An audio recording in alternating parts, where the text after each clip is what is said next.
por muchas razones, ¿no?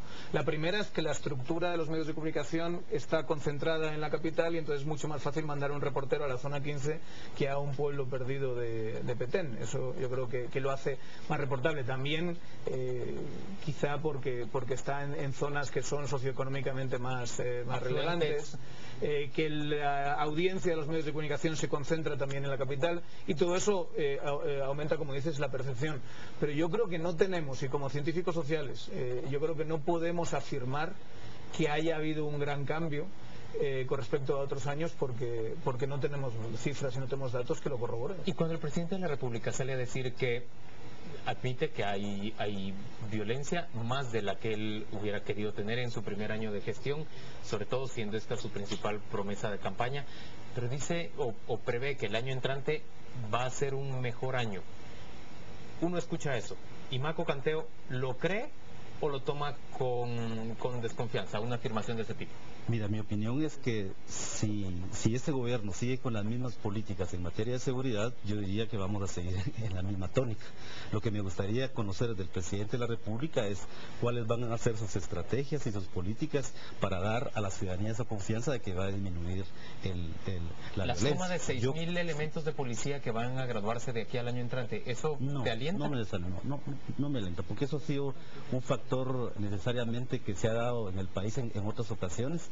Habría que analizar la formación, cómo se transformó la escuela de estudios policiales para ver un poco cuáles son las estrategias, pero sobre todo cómo va a redistribuir y para qué está preparado ese cuerpo policial, qué tipo de delincuencia va a atacar. Normalmente son cuerpos policiales utilizados para la disuasión y la distribución de policías en sí mismo no me dice mayor cosa, sobre todo por varios factores. Hay deficiencias en el número de policías que el país necesita, normalmente son poco capacitados, con poca tecnología a su disposición y sobre todo todavía con serias debilidades de coordinación interinstitucional que uno podría confiar a que esa realidad pudiera cambiar, y eso de momento no necesariamente, por lo menos mi opinión dice que no está claro. Daniel, la misma pregunta, ¿previsible o no que se reduzca la violencia en 2013? Es que para hacer una predicción necesitas muy buena información de lo que pasa ahora. Entonces lo que está haciendo el presidente es un acto de buena voluntad, pero no puede prever que vaya a haber un descenso. Es verdad que 3 años son suficientes para ver que sí existe esa tendencia, por lo menos como decíamos en el número de homicidios. Lo que yo sí tengo dudas, y yo creo que ese escepticismo lo compartimos, es que sean políticas concretas del gobierno. Quizá a lo mejor hay alguna causa que se nos está perdiendo y que ha hecho descender la violencia, porque en realidad todavía cuando uno lee la política nacional de seguridad sigue estando llena de vaguedades, sigues viendo que hay un incremento de efectivos sin que haya una política consistente detrás.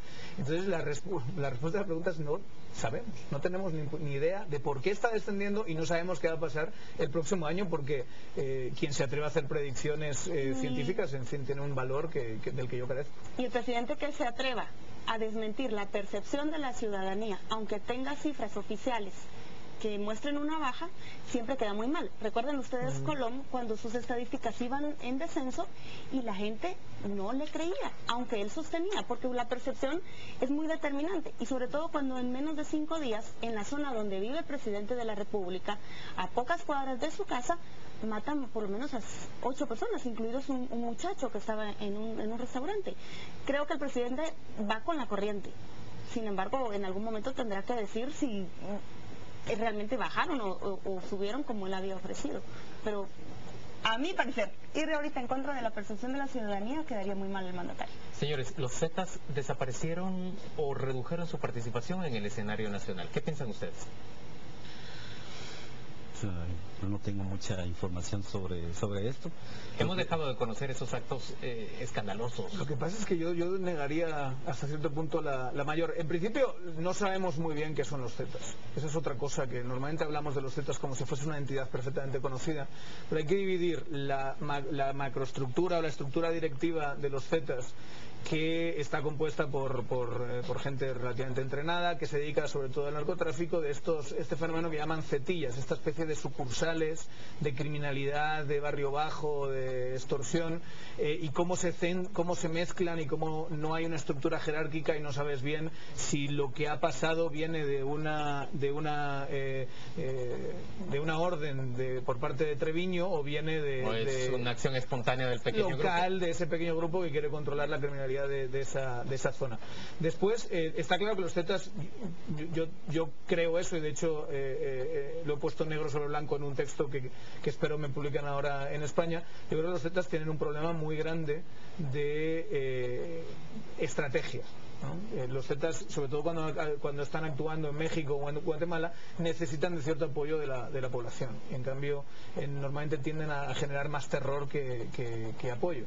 Entonces, la pérdida de esos apoyos, eventualmente, por mucha violencia que ejerzan, no va a ser lo más eficiente para seguir vivos. Pero en realidad, una vez más, no sabemos muy bien exactamente qué papel siguen jugando. Se estaba diciendo que este hombre Orellana estaba asociado con ellos. Está claro que hay un intento de controlar en forma de embudo en Guatemala la cocaína. También es verdad que mucha de esa cocaína ahora está entrando por Honduras, y que ese es un nuevo escenario donde se está planteando esta guerra de narcotráfico. Pero creo que antes de hacer afirmaciones como esa, donde en poquitos meses llegamos a la conclusión de que los Zetas han perdido peso en el panorama nacional, creo que tenemos que tomarlo con escepticismo, esperar y a ver qué nos van diciendo los datos de inteligencia, ¿verdad? Mira, yo dos cosas una anterior, pero lo primero que me gustaría decir es de que, siendo Guatemala un territorio que solo lo divide para llegar a Estados Unidos, México, el territorio guatemalteco seguirá siendo apetecible para el crimen organizado. Sí, es evidente que esa frontera es muy codiciada y no creo que haya un retiro, digamos, de ningún grupo narcotraficante, sino lo que pueden haber es reacomodos de distinta naturaleza que pueden explicar algunas cuestiones concretas, ¿no? Y lo último que me gustaría decir, que era relacionado con el anterior tema, ¿verdad? Porque ha hablado mucho de percepciones en este país, de seguridad, y creemos que con 12 homicidios que se dejaron de hacer durante un año, que va a cambiar la realidad. El 2002 Guatemala cerró con un número de 2.000 homicidios, 2002, y en 10 años más o menos hemos subido. Triplicamos esa cifra. Pero Por lo también tanto, la población. Por lo tanto, yo diría, ¿verdad?, que no podemos nosotros presumir de que hay una disminución en la percepción de seguridad cuando esas cifras se mantienen básicamente en los mismos términos, porque no hay una disminución concreta o considerable que nos permita afirmar de que estamos ganando la lucha de la violencia, especialmente los homicidios. Creo que ahí hace falta muchísimos esfuerzos, y creo que es donde nos gustaría, y digo desde mi visión social, me gustaría que esa afirmación presidencial fuera acompañado de propuestas y políticas públicas que pudieran justamente avanzar a esa dirección. Muy bien, señores, gracias a ambos por acompañarnos a las 8:45. Vamos a la pausa comercial y volvemos para conversar con expertos en torno a esa decisión de la Corte Suprema de Justicia. La Cámara de Amparos ha otorgado un amparo provisional que frena la reforma magisterial, pero que tampoco avala la persistencia del sistema anterior. Ya volvemos.